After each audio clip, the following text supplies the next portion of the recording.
Radio Suara Kampar.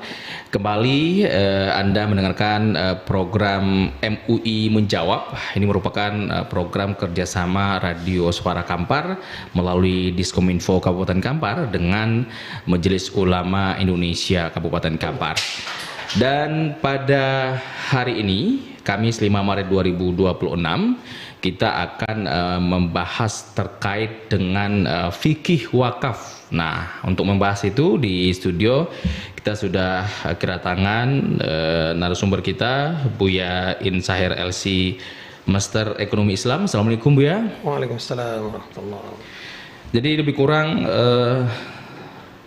60 menit ke depan untuk Anda pendengar kita akan membahas terkait dengan fikih wakaf ini. Jadi untuk Anda yang barangkali saat mendengarkan tausiah yang disampaikan Abuya ada pertanyaan yang mengganjal rasanya, Anda juga bisa langsung bergabung melalui line telepon kita 0823 8181 1036 0823 8181 1036 atau di line telepon lainnya 0813 63 000 937 0813 63 000 937 atau bisa langsung komen di YouTube Radio Suara Kampar.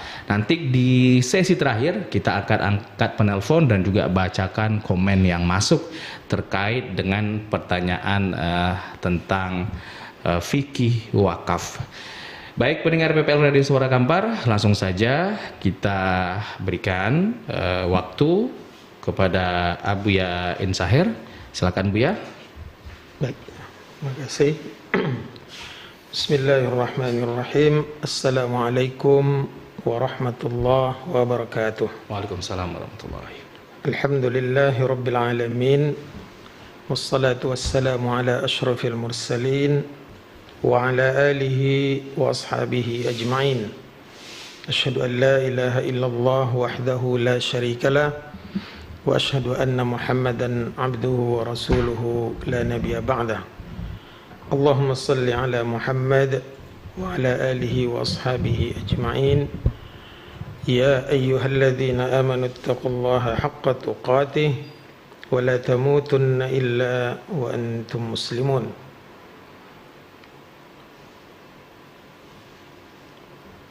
Para pendengar Suara Kampar dan sahabat MUI yang dimuliakan Allah, pada kesempatan berbahagia ini, marilah kita tingkatkan syukur kita kehadirat Allah Subhanahu wa taala baik secara kuantitas maupun kualitasnya, sehingga mudah-mudahan Allah jadikan kita dalam kelompok hamba-hambanya yang bersyukur dan mendapat tambahan selalu nikmat dari Allah Subhanahu wa taala. Kemudian salawat dan salam kita sampaikan untuk Nabi kita Muhammad sallallahu alaihi wasallam yang merupakan contoh model yang akan kita tiru untuk selamat hidup di dunia sampai ke akhirat nanti. Semoga kita semua selalu istiqamah sehingga kita bisa bersama beliau nanti dan mendapat syafaatnya di akhirat. Amin ya rabbal alamin. Allahumma 'allimna ma yanfa'una wanfa'na bima 'allamtana wa zidna ilman nafi'a. Para pendengar Suara Kampar dan sahabat MUI yang dimuliakan Allah, pada kesempatan berbahagia ini kita membahas sedikit tentang wakaf dalam Islam, baik secara fikihnya maupun sejarah dan urgensi serta perkembangannya nanti dalam beberapa waktu ke depan. Dan di awal ini tentu kita akan menggambarkan sedikit tentang pengertian dari wakaf itu sendiri. Wakaf itu, dan ini sudah menjadi nomenklatur dalam istilah Islam, sehingga ketika dibawa ke seluruh bahasa juga namanya wakaf gitu. Jadi dalam bahasa Indonesia pun wakaf itu sudah menjadi bahasa. Cuman barangkali kalau di Indonesianya wakaf gitu. Ya. Bahasa Arabnya pakai qaf gitu kan, wakaf. Nah, definisinya wakaf itu sendiri secara etimologi bahasanya yaitu al-habsu, menahan, al-man'u, ya, menahan gitu, menahan harta. Nah, secara istilahnya ini yang sangat populer di kalangan para ulama yaitu tahbisul mal atau habsul mal, menahan harta, wa tasbilul manfaah, dan mengkhususkan atau mengalokasikan manfaatnya. Nah, jadi wakaf secara istilah itu menahan harta, pokok harta. Jadi pokoknya nggak boleh berkurang, manfaatnya yang disebarkan atau dibagikan kepada orang yang berhak menerimanya. Nah, ini kan berbeda dengan sedekah atau infak, sedekah atau zakat. Kalau zakat jelas ada mustahikinnya, 8 asnaf gitu kan. Yeah. Kemudian kalau dan itu bisa habis. Nah, kalau wakaf ini nggak boleh asalnya pokok hartanya nggak boleh dikurangi, Nggak boleh berkurang, nggak boleh dijual, nggak boleh dipindahkan, nggak boleh, pokoknya dia tetap hasilnya yang dimanfaatkan. Nah, pemanfaatan ini ada kalanya pemanfaatan langsung, ada kalanya diproduktifkan, hasilnya yang ghullahnya yang akan kita pergunakan atau dibagikan ke yang bermanfaat, yang akan menerima, ya, mustahikinnya. Itu kira-kira gambaran dari wakaf itu. Jadi harta ditahan, hasilnya yang dibagikan gitu. Nah, kemudian masyru'iyahnya, pensyariatan ini dalilnya yaitu firman Allah Subhanahu wa taala, A'udzubillahi minasyaitonir rajim. Bismillahirrahmanirrahim. Lan tanalul birra hatta tunfiqu mimma tuhibbun. Wa ma tunfiqu min syai'in fa innallaha bihi alim. Tidaklah, sekali-kali tidak kalian untuk mencapai kebaikan sampai kalian menginfakkan dari harta yang kalian cintai. Nah, ini semuanya ulama menafsirkan ini wakaf. Ya, harta yang paling dicintai, kalau belum bisa kita menginfakkan, belum bisa kita mencapai kebaikan. Jadi kebaikan itu kita menginfakkan harta terbaik kita, dan itu wakaf. Nah, gimana caranya? Yaitu ditahan hasilnya yang dibagi gitu. Kemudian ayat hadis Rasulullah sallallahu alaihi wasallam ini yang populer sekali di kita itu, idza mata ibnu adam, apabila mati seorang anak Adam, inqata amaluhu illa min thalathin, terputus amalnya kecuali dari 3. Yang nyambung tuh hanya 3 besok ketika kita sudah mati. Pertama, shadaqatin jariyah. Nah, ini dia wakaf, sedekah yang mengalir hasilnya berarti. Nah, itu semuanya ulama juga menerjemahkan ini kepada wakaf. Au ilmin yuntafa'u bihi, atau ilmu yang dimanfaatkan, bermanfaat. Au waladin salihin yad'u lahu, atau anak yang saleh yang selalu mendoakan gitu. Nah, 2 ayat ini barangkali dan 1 hadis ini cukup untuk dalil kita pagi ini, dan banyak lagi dalil tentang ayat wakaf ini. Secara umum ya yang berinfak itu masuk berarti kategori wakaf gitu. Nah, dulu wakaf ini para sahabat kan jagonya berinfak. Dan Rasulullah kalau infak jangan ditanya, itu Rasulullah apanya kan panduannya. Berinfak, zakat itu patuh semuanya. Nah, satu saat Umar bin Khattab dapat bagian di Khaybar, kebun korma, Umar bin Khattab ini kan punya punya firasat yang luar biasa terhadap Islam. Hebat dia. Dia mungkin berpikir pola infak atau sedekah yang model baru gitu. Jadi suatu hari dia kata ke Rasulullah, ya Rasulullah, saya punya kebun, saya ingin infakkan gitu. Gimana caranya? Nah, Rasulullah langsung memberikan panduan, in syi'ta habasta aslaha, jika kamu inginkan tahan asalnya, wa tasaddaq, kemudian sedekahkanlah hasilnya. Nah, ini kan model baru, sebelumnya belum dikenal gitu, model baru gitu. Artinya kebunnya tetap. Nah, ini dia Umar tuh ingin dia kalau infak mah udah biasa. Biasa itu kerjaan mereka sehari-hari kan. Sedekah biasa, zakat biasa. Sekarang dia ingin model baru, dan Rasulullah langsung berikan solusi, tahan asalnya, hasilnya yang kamu bagikan. Jadi tidak terputus dia. Tidak terputus. Nah, jadi semenjak itu, wah ini kan keren nih, model ibadah yang sangat keren sekali infaknya. Maka semenjak itu sahabat berlomba-lomba, ada yang seperti kebun Bayruha oleh Talhah itu diwakafkan. Itu kebun paling canggih di dekat Masjid Nabawi. Hebat. Kata Rasulullah, udah wakafkan kepada keluarga kamu. Nah, tapi yang namanya wakaf itu tahan asalnya, tidak boleh dijual, tidak boleh dihabiskan, hasilnya dibagikan terus.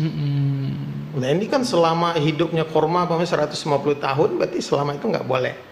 Dan replanting nanti lanjut lagi. Oke.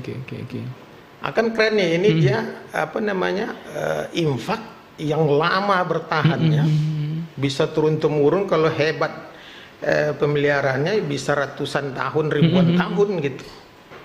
Manfaatnya kan mengaruh terus ya. Makanya, dan itu harta terbaik.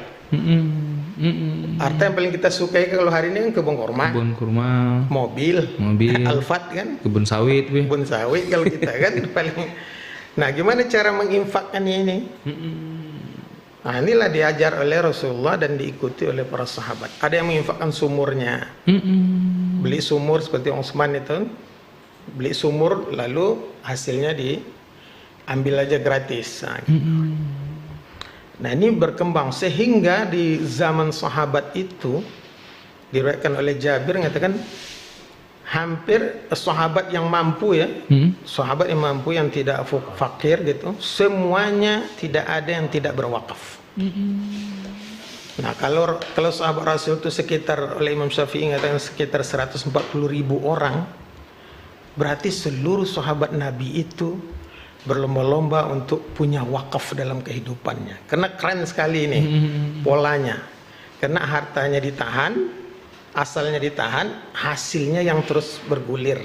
Nah, ini dia wakaf. Dan ini solusi yang diberikan oleh Rasulullah luar biasa kepada Umar bin Khattab.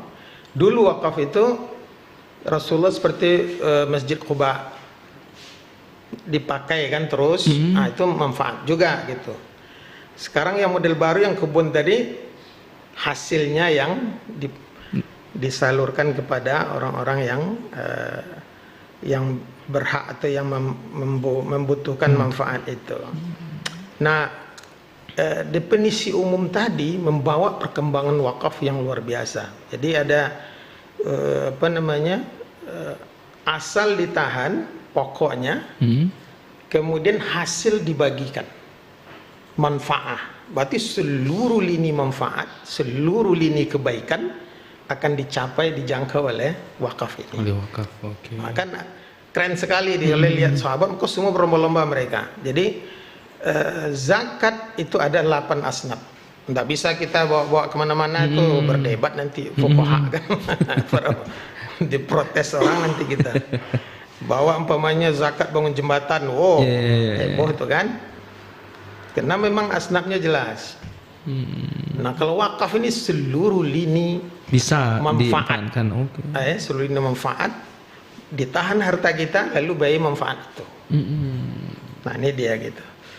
Maka sahabat berlomba-lomba, maka seluruh sahabat tidak ada yang tidak berwakaf dalam kehidupan mereka gitu. Dengan harta-harta terbaik mereka ya. Harta terbaik mereka karena ditahan Dan itu ada yang sampai berjalan umurnya seperti Utsman bin Affan itu, Iya, betul, sampai hari ini Sampai ada di sekarang. Pengrajihi kan, ada rekeningnya. Mm-mm. Nah kan luar biasa nih kalau kita punya, artinya kita sudah jadi tulang belulang, kita menunggu masa tunggu hari kiamat di alam barzakh.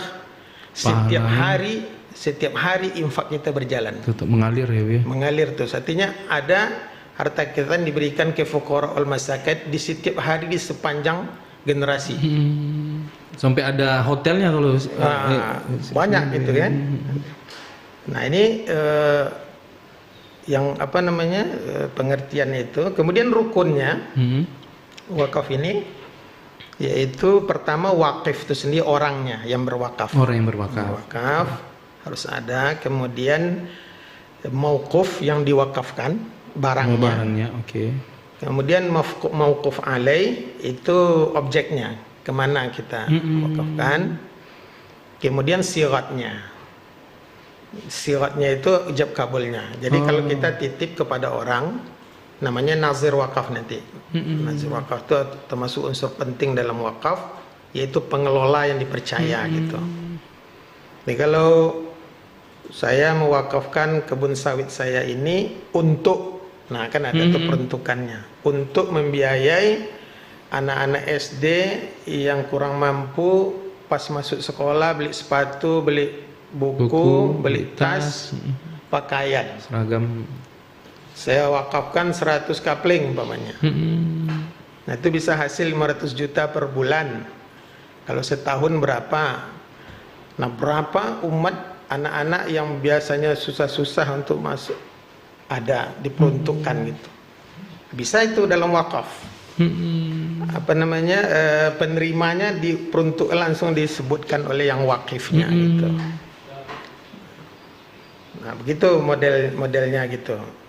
Kemudian ada unsur penting dalam wakaf itu yaitu nazir. Nazir itu yang dipercaya oleh wakif untuk mengelolanya. Dan itu bisa, berarti kalau di kita sekarang bisa yayasan atau bisa? Ya, dalam apa namanya, dalam perundang-undang wakaf kan bisa orang, bisa lembaga. Tetapi tetap saja pelaksananya itu orang-orang yang harus tersertifikasi, yang mampu, amanah, kredibel gitu kan, mampu mengolah wakaf, memberikan laporan dan membagikan sesuai dengan yang diharapkan oleh wakif tadi gitu. Dan kalau di Indonesia di undang-undang wakaf kan ada pelatihan-pelatihannya untuk itu dan sertifikasinya.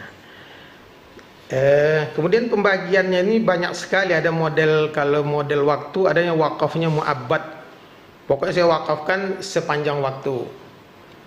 Oh, jadi bisa dibatasi betul. Nah, ada juga umpamanya saya kontrak di New York, di Amerika mahal kontrak. Saya kontrak satu lantai apartemen, harus diambil satu lantai umpamanya. Yang kepakai hanya 3 kamar. Sedangkan situ ada 5 kamar atau 10 kamar. Sisanya gimana nih? Udah selama saya kontrak nih 10 tahun saya di sini, saya wakafkan saya kepada kaum muslimin untuk bikin musola, kayak bikin kantor organisasi, silakan, bisa itu.